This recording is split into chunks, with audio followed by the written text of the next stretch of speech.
Number ৩ তিনিটা সিংহই এজনী ছোৱালীক এজাক কিডনেপাৰ পৰা ৰক্ষা কৰে। ২০০৫ চনৰ জুন মাহত দক্ষিণ পশ্চিম ইথিওপিয়াৰ গ্ৰাম্য অঞ্চলত এগৰাকী ১২ বছৰীয়া ছোৱালীক ৪জন মানুহে স্কুলৰ পৰা আহি থাকোঁতে কাঢ়ি লৈ যায়। অপহৰণৰ এসপ্তাহৰ পিছত তাইৰ বন্দীসকলে তাইক বিক্ৰী কৰিবলৈ চেষ্টা কৰি আছিল। পুলিচে খবৰটো তেতিয়াহে পাইছিল যেতিয়া তিনিটা সিংহই বন্দীসকলক খেদি পঠিয়াইছিল। আৰক্ষীৰ বিষয়াসকল ছোৱালীজনীৰ ওচৰলৈ যোৱালৈকে সিংহকেইটা ছোৱালীজনীৰ ওচৰতে আছিল, কিন্তু সিংহ তিনিটাই ছোৱালীজনীক স্পৰ্শ কৰা নাছিল। এজন আৰক্ষী বিষয়াই কৈছিল, আমি তাক নোপোৱালৈকে সিংহ তিনিটাই ছোৱালীজনীক পহৰা দি আছিল আৰু যেতিয়া তেওঁলোক তাত গৈ পাইছিলগৈ তেতিয়া তাইক উপহাৰ দৰে এৰি অৰণ্যলৈ গুচি গৈছিল। সকলোৱে ভাবে যে এয়া এক অলৌকিক ঘটনা।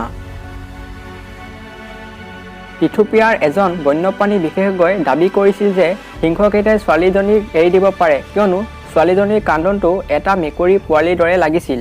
নম্বৰ ২ এটা হৰিণে এজনী মহিলাৰ আক্ৰমণকাৰীক খেদি পঠিয়ায়। ২০১২ চনৰ ফেব্ৰুৱাৰী মাহত এগৰাকী মহিলাই ওহাইঅ'ৰ অক্সফৰ্ডৰ মাজেৰে খোজকাঢ়ি আছিল যেতিয়া এজন ব্যক্তিয়ে তেওঁক এটা অট্টালিকাৰ পিছফালে টানি নিছিল আৰু তাইৰ পাৰ্চৰ ফিটাৰে তাইক শ্বাসৰুদ্ধ কৰিবলৈ চেষ্টা কৰি আছিল।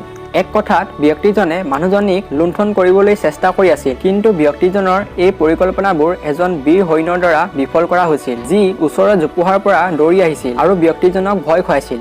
আক্ৰমণৰ পিছত মহিলাগৰাকীক সহায় কৰা চাৰ্জনজনে কৈছিল তেওঁৰ ১৭ বছৰৰ কেৰিয়াৰত একেধৰণৰ ঘটনা কেতিয়াও মনত পেলাব নোৱাৰে। মহিলাগৰাকীৰ ৰঙা দাগ আৰু আঘাত ৰঙা হৈছিল যদিও চিকিৎসালয়ত কোনো চিকিৎসকৰ প্ৰয়োজন হোৱা নাছিল আৰু লগতে তাই কোনো সামগ্ৰী হেৰুৱাব লগা হোৱা নাছিল। এই অজ্ঞাত হৰিণটোৰ দ্ৰুত চিন্তাধাৰাৰ বাবে মহিলাগৰাকীয়ে হৰিণটোক ধন্যবাদ জ্ঞাপন কৰিছিল। নম্বৰ ১ সাগৰীয় সিংহই সোণালী গেট দলংখনৰ পৰা জঁপিয়াই পৰা মানুহজনক ৰক্ষা কৰিছিল। কেলিফৰ্ণিয়াৰ বাসিন্দা কেভিন হাইনেছে কৈছিল, মানসিক ৰোগৰ এক গুৰুতৰ পৰিস্থিতিৰ সময়ত সান ফ্ৰান্সিস্কোৰ গল্ডেন গেট ব্ৰিজৰ পৰা জঁপিয়াই পৰাৰ পিছত তেওঁ জীয়াই থকাৰ বাবে ভাগ্যৱান।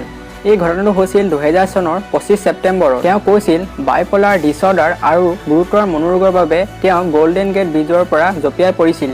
তেতিয়া মোৰ বয়স ১৯ বছৰ আছিল আৰু দলংখনৰ পৰা জঁপিয়াই দিয়াৰ পিছত মোৰ প্ৰথম চিন্তা আছিল যে মই এটা ভয়ংকৰ ভুল কৰিলোঁ।